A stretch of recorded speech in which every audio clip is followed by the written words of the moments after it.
नमस्कार। प्रादेशिक समाचार के साथ मैं शीला कुमारी। पहले मुख्य समाचार। प्रधानमंत्री नरेंद्र मोदी विश्व पर्यावरण दिवस पर कल 11 बजे विज्ञान भवन में मिट्टी बचाओ आंदोलन यानी सेव सॉइल पर आयोजित कार्यक्रम में होंगे शामिल। मांडर विधानसभा उपचुनाव के लिए भाजपा ने गंगोत्री कुजूर को बनाया उम्मीदवार। हज जायरीनों का पहला जत्था आज सवेरे कोच्चि अंतर्राष्ट्रीय हवाई अड्डे से मदीना के लिए हुआ रवाना। और केंद्रीय गृहमंत्री अमित शाह पंचकुला के हरियाणा में चौथे खेलो इंडिया युवा खेल 2021 के समारोह का आज औपचारिक उद्घाटन करेंगे। और अब समाचार विस्तार से। प्रधानमंत्री नरेंद्र मोदी विश्व पर्यावरण दिवस पर कल 11 बजे विज्ञान भवन में मिट्टी बचाओ आंदोलन यानी सेव सॉइल पर आयोजित कार्यक्रम में शामिल होंगे। वे इस अवसर पर लोगों को संबोधित भी करेंगे। मिट्टी बचाओ एक वैश्विक आंदोलन है जिसका उद्देश्य मृदा स्वास्थ्य के प्रति जागरूकता बढ़ाना और उसके सुधार के लिए लोगों को जागरूक करना है। इस आंदोलन की शुरुआत सदगुरु ने मार्च में की थी, जिन्होंने 27 देशों से गुजरते हुए 100 दिन की मोटरसाइकिल यात्रा शुरू की थी। 5 जून यात्रा का 75वां दिन है। प्रधानमंत्री के इस कार्यक्रम में भागीदारी देश में मिट्टी के स्वास्थ्य में सुधार के प्रति साझा चिंताएं और प्रतिबद्धता दर्शाएगी। प्रधानमंत्री नरेंद्र मोदी कल शाम वैश्विक पहल पर्यावरण के लिए जीवन शैली जीवन गतिविधि का वीडियो कॉन्फ्रेंसिंग के माध्यम से शुभारंभ करेंगे। इस पहल के जरिए दुनिया भर में व्यक्तियों समुदायों और संगठनों को पर्यावरण के प्रति जागरूक जीवन शैली अपनाने के लिए प्रभावित और प्रेरित किया जाएगा। इसमें शिक्षाविदों विश्वविद्यालयों और शोध संस्थानों से विचारों और सुझावों को आमंत्रित करते हुए life global call for papers की शुरुआत की जाएगी। प्रधानमंत्री नरेंद्र मोदी इसमें मुख्य भाषण देंगे। राष्ट्रपति रामनाथ कोविंद ने आज उद्योग जगत से अपील की है कि वे कार्बन उत्सर्जन कम करने में सरकार की मदद करें। राष्ट्रपति आज कानपुर में उत्तर प्रदेश के व्यापार मंडल की 90वीं वर्षगांठ के अवसर पर बोल रहे थे।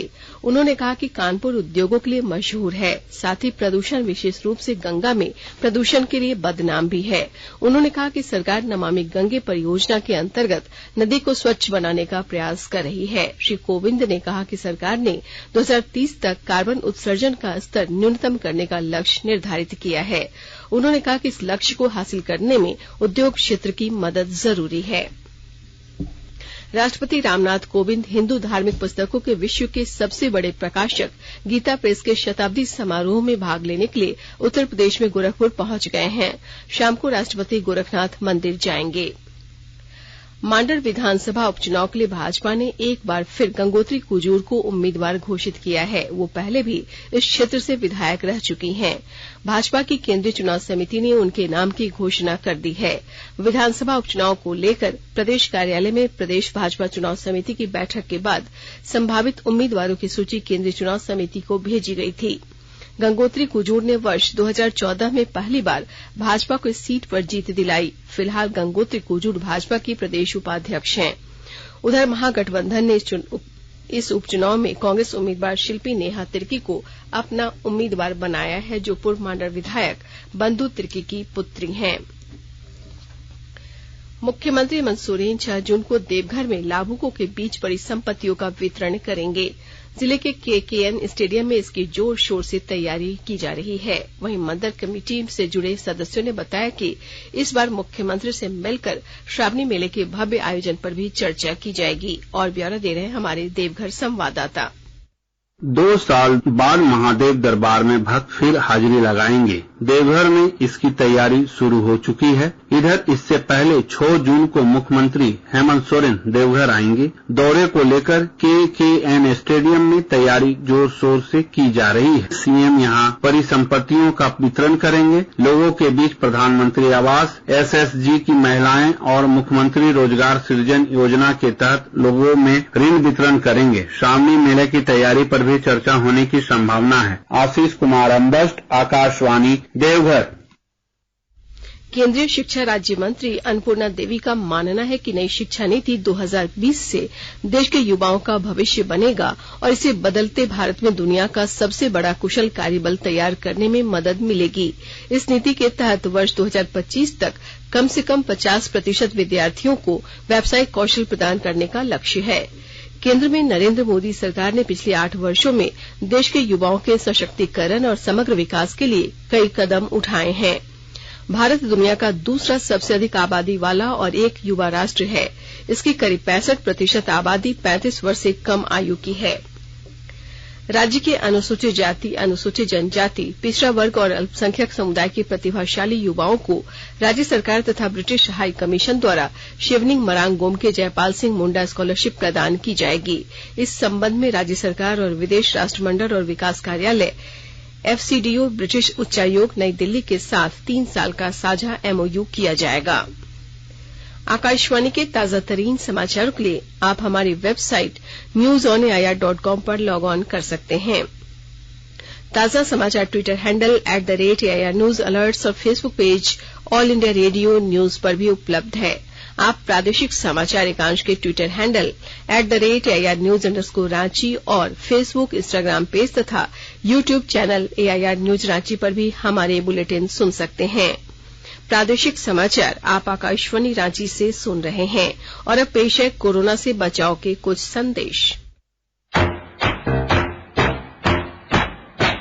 चलो मिलकर एक शुरुआत करें, चलो एक फैसला आज करें, मास्क नहीं तो टोकेंगे, कोरोना को रोकेंगे, चलो एक इरादा करते हैं, चलो कुछ वादा करते हैं, मास्क नहीं तो टोकेंगे, कोरोना को रोकेंगे। भारत सरकार द्वारा जनहित में जारी।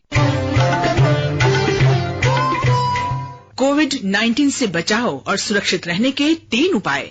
मास्क लगाएं, 2 गज दूरी है जरूरी, सुरक्षित दूरी रखें, हाथ और मुंह साफ रखें। प्रादेशिक समाचार में आपका एक बार फिर से स्वागत है। केंद्रीय स्वास्थ्य मंत्री डॉक्टर मनसुख मांडविया ने कहा है कि भारत स्वास्थ्य देखभाल को सेवा मान्यता है और प्रशिक्षित तथा सक्षम जनशक्ति के माध्यम से दुनिया को स्वास्थ्य देखभाल सेवाएं प्रदान करने में अग्रणी भूमिका निभा रहा है। डॉक्टर मांडविया ने कल पत्र सूचना कार्यालय, दूरदर्शन और आकाशवाणी के अधिकारियों तथा मीडिया कर्मियों को वर्चुअल रूप से संबोधित करते हुए ये बात कही।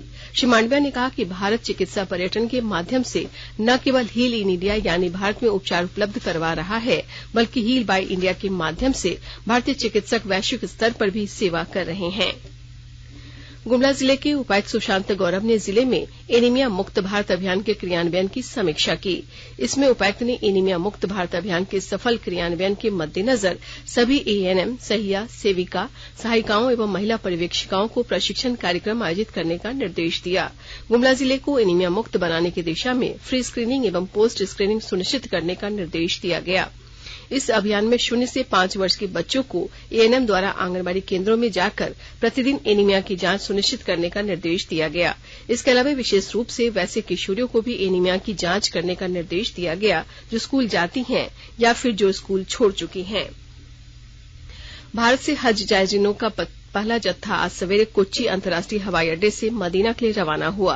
केरल के वक्फ और हज मंत्री बी अब्दुर्रहमान सऊदी अरब एयरलाइंस की उड़ान से हज यात्रियों को रवाना किया। इस अवसर पर बंदरगाह मंत्री अहमद देवार कोविल, केंद्रीय हज समिति के अध्यक्ष AP अब्दुल्ला कुट्टी और अन्य गणमान्य व्यक्ति मौजूद थे। इस महीने की 16 तारीख तक 7,224 हज यात्रियों को कोच्चि अंतर्राष्ट्रीय हवाई अड्डे से 20 उड़ानों से हज यात्रा पर भेजने की व्यवस्था की गई है। बोकारो स्टील प्लांट के निदेशक प्रभारी अमरेंदु प्रकाश ने आज पत्रकारों को बताया कि सेल अब युद्ध स्तर पर अपनी उत्पादन क्षमता बढ़ाने की कार्य योजना पर काम कर रही है। उन्होंने बताया कि सेल की वर्तमान उत्पादन क्षमता 20 मिलियन टन है, जिसे बढ़ाकर वर्ष 2030 तक 35 मिलियन टन करने का लक्ष्य निर्धारित किया गया है। निदेशक प्रभारी अमरेंदु प्रकाश ने बताया कि बोकारो स्टील प्लांट की उत्पादन क्षमता वर्तमान में 5 मिलियन टन है। आने वाले 8 वर्षों में इसे 15 मिलियन टन करने की कार्य योजना पर काम चल रहा है। साथ ही साथ आवश्यक संसाधन जुटाने पर भी कार्य किया जा रहा है। निलंबित IAS पूजा सिंघल से जुड़े मनी लॉन्ड्रिंग मामले में आज प्रेम प्रकाश और उनकी पत्नी से प्रवर्तन निदेशालय ED कार्यालय में दोनों को आमने सामने बैठाकर पूछताछ की। इससे पहले ED की टीम ने कल खूंटी DMO मोहम्मद नदीम शमी, चाईबासा DMO निशांत अभिषेक, सरायकेला DMO सनी कुमार, चतरा DMO गोपाल कुमार दास से पूछताछ की थी। प्रवर्तन निदेशालय ने बीते 6 मई को एक साथ IAS पूजा सिंघल के करीबियों के 25 ठिकानों पर छापेमारी कर 19 करोड़ रुपए से अधिक राशि बरामद की थी। साथ ही कई दस्तावेज बरामद किए थे। इस मामले में बीते 11 मई को ईडी ने पूजा सिंघल को गिरफ्तार किया था। ये छापेमारी मनरेगा घोटाला में हुई थी। जांच के दौरान मामला मनी लॉन्ड्रिंग और अवैध माइनिंग तक पहुंच चुका है। इस मामले में ईडी लगातार पूछताछ और छापेमारी कर रही है।